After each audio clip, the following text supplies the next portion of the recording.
स्वागत है, मैं हूं रचना सिंह। मोदी सरकार के 1 साल का कार्यकाल पूरा हो गया है। जनता से अच्छे दिनों का वादा करने वाली मोदी सरकार विदेशी यात्राएं कर रही है, दूसरे देशों को आर्थिक सहायता मुहैया करा रही है, मगर देश के कई गांव आज भी ऐसे हैं जो अंधेरे की जिंदगी जीने को मजबूर हैं। आइए देखते हैं ये रिपोर्ट। मोदी सरकार का 1 साल पूरा हो चुका है और विकास के नाम पर क्षेत्रों में विकास सिर्फ कागजी ही बनकर रह गया है। विकास के नाम पर ग्रामीणों के दिलों में दर्द अभी भी बाकी है। अब भी वो परेशानियों का सामना कर रहे हैं। 1 साल पहले देश के प्रधानमंत्री नरेंद्र मोदी ने जनता से जो वादे किए थे कि अच्छे दिन आएंगे, केंद्र सरकार बनने के बाद ग्रामीण क्षेत्रों में विकास तो दूर की बात है, ग्रामीणों के रात और दिन का चैन भी गायब हो गया है। ग्रामीण अभी भी अपने सीने में वो दर्द लेकर जी रहे हैं जिस दर्द के वो हकदार ही नहीं है। ग्रामीणों की न तो सरकार सुनने वाली है, न ही अधिकारी। नेता अपनी सियासत चमकाने में व्यस्त हैं और अधिकारी ऐसे में अपनी रूम में बैठकर कागजी कार्रवाई में ही मशरूफ नजर आ रहे हैं। जनपद संबल के चंदौसी से सटा गाँव करेला, जहाँ पर विकास शून्य है। देश की आजादी के बाद ये गांव बसा, उस दिन से आज तक इस गांव में लोग बिजली के लिए तरस रहे हैं। ग्रामीणों ने जब आवाज उठाई तो कागज का पेट भरने के लिए गांव में बिजली के खाली खंबे खड़े करा दिए गए। विद्युत विभाग की तरफ से खंबे तो खड़े हो गए, मगर आज तक गांव में न ही ट्रांसफार्मर रखा गया, न उन खंभों पर बिजली सप्लाई के तार खींचे गए। जानकारी मिलने पर आमने सामने न्यूज की टीम जब करेला गांव पहुंची तो सच चौंका देने वाला था। टीम ने देखा कि गांव में सिर्फ खंबे खड़े हैं। लोग गांव में खाली खंबे खड़े होने का बिल भर रहे हैं। जी हाँ, उस दिन से गांव में विद्युत विभाग की तरफ से खंबे खड़े किए गए। उसी दिन से ग्रामीणों पर बिजली बिल आना शुरू हो गया। ग्रामीणों ने बिना उपयोग विद्युत बिल की शिकायत जब अधिकारियों से की तो जांच की बात कहकर लापरवाह अधिकारी अपनी कागजी कार्रवाई में मशरूफ हो गए और किसानों पर हजारों रुपए बिल लगातार जारी है। हम इसकी जांच करा रहे हैं और यदि ऐसा मिलता है तो हम इनके बिलों को समाप्त कर देंगे। और दूसरे, इस गांव को भी हमने ये RGGY योजना में हमने इसका सर्वे करा लिया है और शीघ्र ही इसका कार्य कराया जाएगा। इनको कनेक्शन भी रिलीज किए हैं। शिकायत के बाद भी करेला गांव में आज तक न ही कोई अधिकारी पहुंचा और न ही कोई नेता। आज बिजली की सप्लाई सिर्फ विभाग के कागजों में ही दौड़ रही है और गाँव वालों का हो रहा है सिर्फ उत्पीड़न। जब आमने सामने न्यूज की टीम गांव पहुंची तो ग्रामीणों को चौंका देने वाला प्रदर्शन देखने को मिला। अरे गाने गांव में मोदी सरकार ने वोट तो ले लिए, 1 साल हो गए उसे लेते हुए। गाने 1 साल से हमारे गांव में कोई सुविधा नहीं हुई है अभी तक, नहीं पानी की नहीं लाइट की, और बिल आ रहा है गाने लाखों रुपए बिल आ चुका। अच्छे दिन। ऐसे में सवाल ये उठता है कि आखिर अच्छे दिन कब आएंगे। ब्यूरो रिपोर्ट, आमने सामने न्यूज। केंद्रीय गृह मंत्री राजनाथ सिंह अपने संसदीय क्षेत्र लखनऊ पहुंचे, जहां महामना भारत रत्न समारोह के कार्यक्रम के दौरान बीजेपी सांसद खर्राटे भरते नजर आए। देखिए ये रिपोर्ट। गृह मंत्री राजनाथ सिंह अपने संसदीय क्षेत्र लखनऊ 3 दिवसीय दौरे पर पहुंचे, जहां एक कार्यक्रम के बाद उन्होंने भारत रत्न समारोह का आयोजन किया।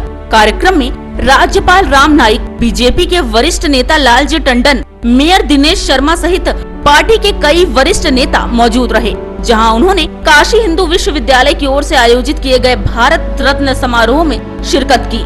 साथ ही उन्होंने मोदी की सोच को भारत का जिम्मेदार भी बताया। राजनाथ सिंह ने कार्यक्रम के दौरान कहा कि मालवीय जी को यह रत्न देकर उनको नहीं, रत्न को भी गर्व महसूस हो रहा है। प्रधानमंत्री नरेंद्र मोदी ने चुनाव के दौरान जो भी कहा उन वादों को पूरा करके दिखाया। मेक इन इंडिया भी मालवीय जी की ही देन है, वो भी भारत का निर्माण चाहते थे और मोदी भी वही कर रहे हैं। मेड इन इंडिया नहीं, मेक इन इंडिया पर उनका भरोसा है। वहीं कार्यक्रम के दौरान जहां राज्यपाल राम नाईक का व्यावरण चल रहा था, वहीं दूसरी ओर लखनऊ के सांसद कौशल किशोर नींद में मस्त थे। राज्यपाल ने कहा कि आज के समय में इस सम्मान से नवाजा जाना बहुत गर्व की बात है। ये पहले व्यक्ति नहीं है जो सम्मानित किए गए हैं। काशी हिंदू विश्वविद्यालय की ओर से पहले भी 3 विभूतियों को सम्मानित किया जा चुका है और चौथे मालवीय हैं। पर देखने वाली बात ये है कि जहां देश के गृह मंत्री, राज्यपाल, राष्ट्रीय उपाध्यक्ष दिनेश शर्मा सहित कई बड़े नेता मौजूद हैं, वहीं सांसद साहब खर्राटे भरने में मस्त हैं। जब पार्टी के लोग ही सोते रहेंगे तो आम जनता नेताओं की कितनी बात सुनेगी, ये सोचने वाली बात है। ब्यूरो रिपोर्ट, आमने सामने न्यूज, लखनऊ। उत्तर प्रदेश के जिला बरेली में एक बार फिर खाकी का रौब सामने आया है। इस बार खाकी की दबंगई का शिकार हुआ एक विकलांग। क्या है पूरा मामला, जानने के लिए देखिए ये रिपोर्ट। उत्तर प्रदेश के जिला बरेली में एक बार फिर खाकी का रौब सामने आया, जहां बरेली थाना के भमोरा में राजेश नाम का व्यक्ति, जो शरीर से विकलांग है, उसकी एक पान की दुकान है, जहां पर दो सिपाही आए और उससे सिगरेट की मांग करने लगे। जब राजेश ने सिगरेट के पैसे मांगे तो सिपाहियों ने उसे पीटना शुरू कर दिया और इतना मारा कि उसकी आंखों से खून आने लगा। इस बारे में जानकारी, लेकिन फिलहाल उन्होंने थप्पड़ मारे हुए हैं उनके लिए, तो मारे थे लाल हो गई। राजेश शरीर से विकलांग है, उसका ये हाल देखकर भमोरा ग्राम वासी शिकायत लिखाने थाने पहुंचे, जहां उनकी एक न सुनी गई। ये लोग इकट्ठा होकर डीआईजी ऑफिस पहुंचे और उन्हें वहां से थाने भेज दिया गया। फिलहाल अभी राजेश की रिपोर्ट तक दर्ज नहीं की गई है। ब्यूरो रिपोर्ट, आमने सामने न्यूज। वक्त तो चला एक छोटे से ब्रेक का। ब्रेक के बाद देखेंगे कुछ और नई खबरें। Politics, crime, sports. अगर इन खबरों पे है आपकी बारीक नजर, आपकी आवाज भी कर सकती है असर।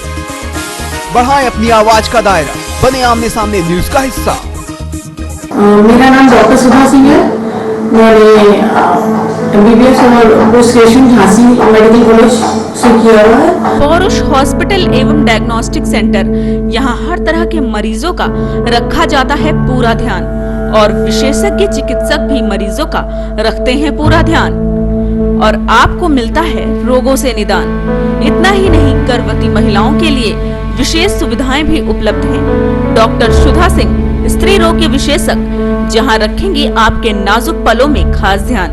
तो सोचिए ही नहीं, जल्द ही पौरुष हॉस्पिटल एवं डायग्नोस्टिक सेंटर पर आकर करें अपने रोगों का निदान। हमारा पता है निकट block Mohanlalganj, Raebareli road, Lucknow. Break के बाद एक बार फिर से आपका स्वागत है। नवाबों के शहर लखनऊ में नजाकत, शराफत और मेहमान नवाजी की बातें तो आपने खूब सुनी होंगी, लेकिन मस्ती का एक ऐसा नजारा कहीं नहीं देखा होगा। अब आप हर रविवार यूपी की राजधानी लखनऊ में गंजिंग का लुत्फ उठा सकते हैं।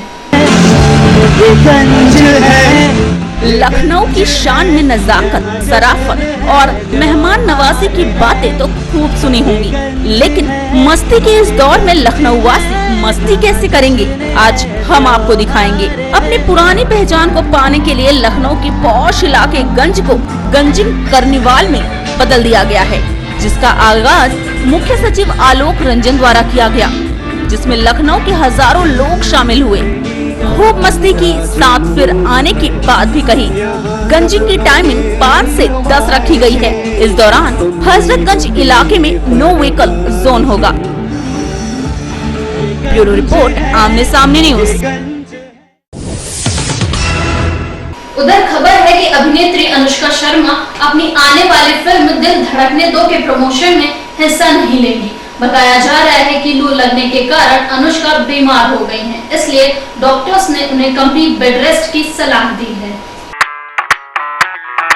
इन दिनों खबर है कि अभिनेत्री अनुष्का शर्मा अपनी आने वाली फिल्म दिल धड़कने दो का प्रचार नहीं करेंगी। उन्होंने अपने बिगड़ते स्वास्थ्य की वजह से प्रचार से दूर रहने का फैसला किया है। बयान के मुताबिक मुंबई में अपनी फिल्म का प्रचार पूरा हो जाने के बाद अनुष्का शर्मा अचानक बीमार हो गयी। चिकित्सकों ने उन्हें 1 या 2 दिन पूरी तरह आराम करने की सलाह दी है, क्योंकि वो काफी थकी हुई हैं। ऐसा लगता है कि वो लू की चपेट में आ गई हैं। अनुष्का की ओर से जारी एक बयान में कहा गया कि उन्होंने कोलकाता में फिल्म के प्रचार के लिए शामिल नहीं होने अनुष्का की ओर से जारी एक बयान में कहा गया कि उन्हें कोलकाता में फिल्म के प्रचार में शामिल नहीं होने का खेद है। जोया अख्तर द्वारा निर्देशित हास्य ड्रामा फिल्म दिल धड़कने दो की पूरी टीम इसके प्रचार के लिए हर शहरों पर दौरा कर रही है। फिल्म में फरहान अख्तर, अनिल कपूर, प्रियंका चोपड़ा, रणवीर सिंह के साथ शेफाली शाह भी हैं।